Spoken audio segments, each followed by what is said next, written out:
नमस्ते। आज हम सब एक छोटे से सफर पर चलेंगे, उत्तराखंड के 5 पवित्र संगमों यानी पंचप्रयाग के सफर पर। और वो भी एक ऐसी कहानी के साथ कि ये नाम, ये संगम आप फिर कभी नहीं भूलेंगे।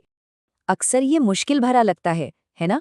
विष्णुप्रयाग, नंदप्रयाग, कर्णप्रयाग, रुद्रप्रयाग, देवप्रयाग। चलो, नाम तो शायद याद हो भी जाएं, पर कौन सी नदी कहाँ मिल रही है? ये तो पता है कि अलकनंदा सब में कॉमन है, लेकिन दूसरी नदी कौन सी है? यहीं पर आकर थोड़ा कंफ्यूजन हो जाता है। तो चलिए, इस कंफ्यूजन को, इस चुनौती को एक पहेली की तरह देखते हैं। एक मजेदार पहेली, जिसे आज हम सब मिलकर चुटकियों में सुलझाने वाले हैं। तो ठीक है, सबसे पहले एकदम बेसिक बात समझ लेते हैं। ये पंचप्रयाग हैं क्या? ये भारत के उत्तराखंड राज्य में 5 बहुत ही पवित्र नदी संगम हैं, और हर एक संगम का अपना एक गहरा आध्यात्मिक महत्व है। और जैसा कि मैंने कहा था, इस पहेली को सुलझाने की एक चाबी है। और वो चाबी क्या है? एक बहुत ही सिंपल सी कहानी, या कह लीजिए एक कविता, जो सारे डॉट्स को कनेक्ट कर देगी। मतलब कौन सा प्रयाग, कौन सी नदी, सब कुछ। तो ये रही वो जादुई कहानी या कविता। बस इसे ध्यान से सुनिए।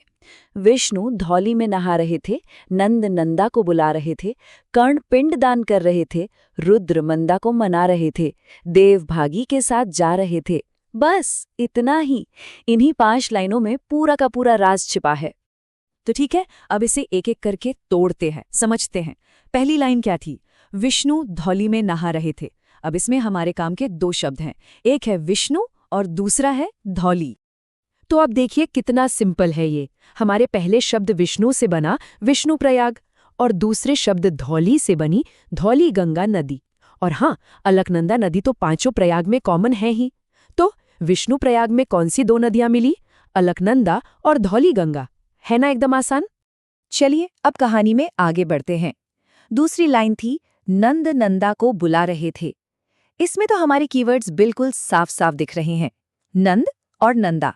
और यहां भी बिल्कुल वही लॉजिक है। नंद से बना नंदप्रयाग और नंदा से बनी नंदाकिनी नदी। तो नंदप्रयाग में संगम होता है अलकनंदा और नंदाकिनी का। लीजिए, 5 में से 2 प्रयाग तो हमें याद भी हो गए। कहानी का तीसरा हिस्सा, कर्ण पिंडदान कर रहे थे। अब यहां पर हमें किन 2 शब्दों पर ध्यान देना है? एक है कर्ण और दूसरा है पिंड। और अब तक तो आप पैटर्न समझ ही गए होंगे। कर्ण से बना कर्णप्रयाग और पिंड से बनी पिंडर नदी, यानी कर्णप्रयाग में अलकनंदा नदी का संगम होता है पिंडर नदी से। 3 हो गए। अब आती है चौथी लाइन, रुद्र मंदा को मना रहे थे। हमारे 2 कीवर्ड्स कौन से हैं? बिल्कुल सही, रुद्र और मंदा। तो रुद्र से बना रुद्रप्रयाग, और मंदा से कौन सी नदी बनी? मंदाकिनी। इसका मतलब हुआ कि रुद्रप्रयाग में अलकनंदा और मंदाकिनी नदियों का मिलन होता है। सिंपल। और अब आते हैं कहानी की आखिरी लाइन पर, जो शायद सबसे जरूरी भी है। देव भागी के साथ जा रहे थे। तो यहां हमारे संकेत क्या हैं? देव और भागी। तो देव से बना देवप्रयाग और भागी से भागीरथी नदी। और देवप्रयाग ही वो पवित्र जगह है जहां अलकनंदा और भागीरथी मिलकर एक हो जाती हैं, और यहीं से इस महान नदी को नाम मिलता है गंगा। तो देखा आपने, एक छोटी सी कहानी ने कैसे इस पूरी पहेली को सुलझा दिया। लेकिन रुकिए, अगर आपको इससे भी तेज तरीका चाहिए तो उसके लिए भी कुछ छोटे छोटे सूत्र हैं। आप पूरी कहानी की जगह बस इन छोटे छोटे हिस्सों को भी याद रख सकते हैं, जैसे धौली में विष्णु, नंदा के नंद, पिंड के कर्ण, मंदा के रुद्र और भागी के देव। ये भी एक बहुत बढ़िया तरीका है फटाफट याद करने का। और अगर आपको बिल्कुल सुपर फास्ट तरीका चाहिए तो बस ये जोड़ियां याद कर लीजिए, विष्णु धौली, नंद नंदा, कर्ण पिंड, रुद्र मंदा और देव भागी। बस इससे ज्यादा शॉर्टकट और कुछ नहीं हो सकता।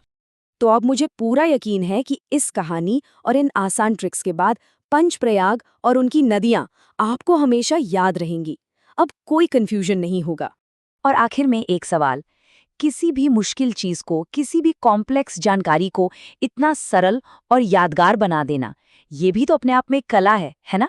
ये हमें यही तो सिखाता है कि अगर सीखने का सही तरीका पता चल जाए तो कुछ भी मुश्किल नहीं लगता। तो अगर आपको चीज़ों को समझने का ये तरीका अच्छा लगा तो हमारे साथ जुड़े रहिए।